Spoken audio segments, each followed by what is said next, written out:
Dalam video ini kita akan lihat berkenaan dengan tekanan atmosfera pada merkuri. Jadi di sini kita ada sebuah tiub kaca yang diisi dengan merkuri di dalamnya sampai penuh dan kemudian kita letakkan penutup dekat tiub kaca ini yang dipenuhi oleh merkuri. Maksudnya bila kita letakkan tiub ini, dalam ini semuanya adalah merkuri. Dia tidak ada sebarang buih di dalamnya. Okey, kemudian kita ambil tiub kaca ini, kita letakkan ke dalam satu bekas yang dipenuhi oleh merkuri juga. Okay, jadi kita tuangkan dia, kita masukkan dia ke dalam bekas ini dan kemudian kita tarik keluar penutup dia. Dan kalau kita buat begitu, apa yang kita akan nampak adalah bila kita letakkan dia ke dalam ini adalah merkuri ni tadi dia penuh. Okey, tadi dia penuh sampai daripada atas sampai bawah. Tapi bila kita letakkan dekat dalam bekas ini, okey, andaikan kalau tiub kaca ini adalah tiub kaca yang panjang, kita akan dapati bahawa merkuri dekat dalam bekas ini, dekat dalam tiub kaca itu, dia akan turun ke bawah. Okey, dia akan jatuh ke bawah. Dan kita akan dapati bahawa dia punya ketinggian daripada atas ini, okey, tempat yang paling tinggi dalam tiub kaca itu, sampailah kepada dekat dasar permukaan bekas ini. Okey, dekat sinilah, bukan dekat bawah ni ya. Okey, jadi jarak dia ataupun ketinggian dia adalah 76 sentimeter. Ini apa yang kita perhatikan. Okey, jadi macam mana kita nak kaitkan situasi ini dengan tekanan atmosfera? Baik, tekanan atmosfera macam cikgu dah ceritakan dalam video yang lepas adalah tekanan disebabkan oleh gas-gas yang berada pada atmosfera kita. Dan dekat dalam situasi ini, bekas kita ini pun dikenakan tekanan atmosfera. Okey, dia punya tekanan atmosfera adalah dekat sinilah, dekat tempat yang terdedah kepada atmosfera, terdedah kepada ruang-ruang udara yang kita bernafas ini. Okey, jadi di sini kita ada tekanan atmosfera, cikgu ungkapkan dia PATM, maksudnya tekanan atmosfera. Ini pun sama, ada tekanan atmosfera dekat sini. Okey, jadi kenapa dia jatuh ke bawah? Okey, kenapa merkuri ini jatuh ke bawah? Baik, merkuri ini sudah tentu dijatuh ke bawah sebab graviti lah. Okey, graviti akan tarik merkuri ini ke bawah. Tapi kita kena ingat, disebabkan dekat dalam ni asalnya adalah kosong, maksudnya dalam dia adalah merkuri saja, tidak ada selain daripada merkuri. Jadi bila dia jatuh ke bawah, maksudnya dekat sini akan ada vakum. Okey, vacuum. Jadi dalam ini akan ada vacuum, maksudnya dia tidak ada apa-apa langsung, tidak ada udara langsung dekat sini. Dia adalah vacuum. Jadi kalau kita ada dekat sini, kita tak boleh bernafas lah sebab tidak ada oksigen sebagai contoh. Jadi kenapa dia hanya tinggal 76 cm? Kenapa dia jatuh ke bawah? Okey, jadi jawapannya adalah kerana tekanan atmosfera kita ni, dia sebenarnya sedang menolak merkuri ini, dan dalam masa yang sama bila kita tolak dekat sini, merkuri ini akan naik ke atas. Tetapi tekanan atmosfera dia tidak cukup kuat untuk menolak merkuri lebih daripada 76 cm. Okey, maksudnya tekanan atmosfera ini, kalau kita letakkan merkuri seperti ini, dia hanya boleh tolak merkuri kita sebanyak 76 cm sahaja.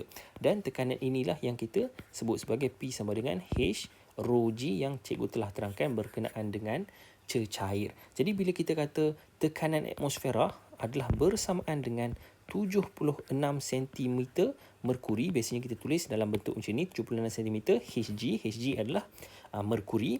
Jadi bila kita katakan atmosfera adalah 76 cm merkuri, maksudnya adalah bila kita letakkan merkuri seperti ini, maka dia akan naik sebanyak 76 cm sahaja, kerana itulah tekanan atmosfera yang boleh menolak merkuri.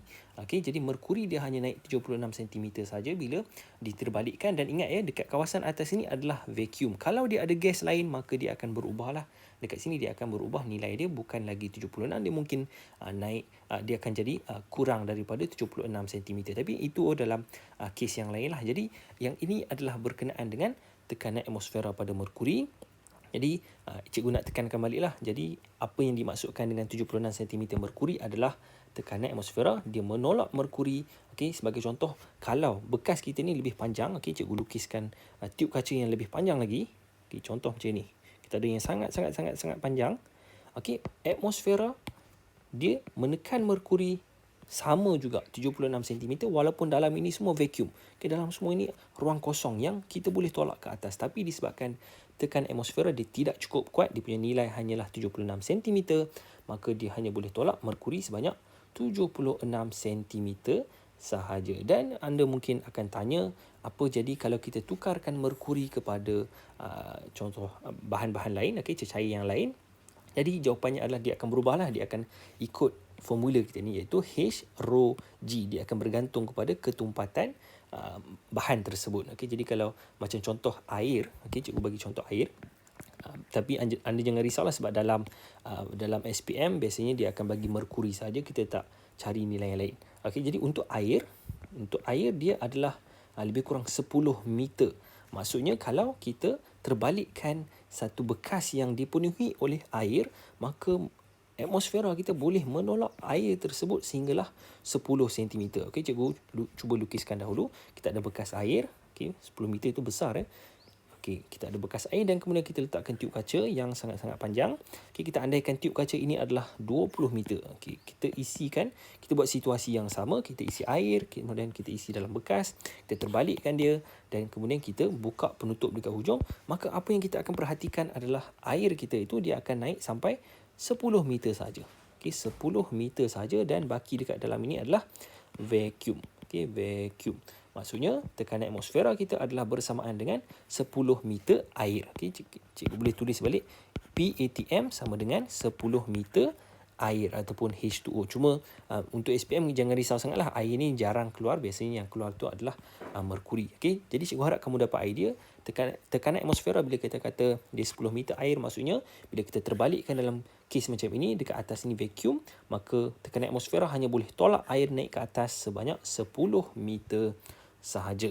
Okey, jadi setakat itu saja untuk video ni. Kalau ada apa-apa soalan, boleh tuliskan di ruangan komen di bawah. Jangan lupa untuk like video ni. Kita jumpa lagi pada video yang akan datang.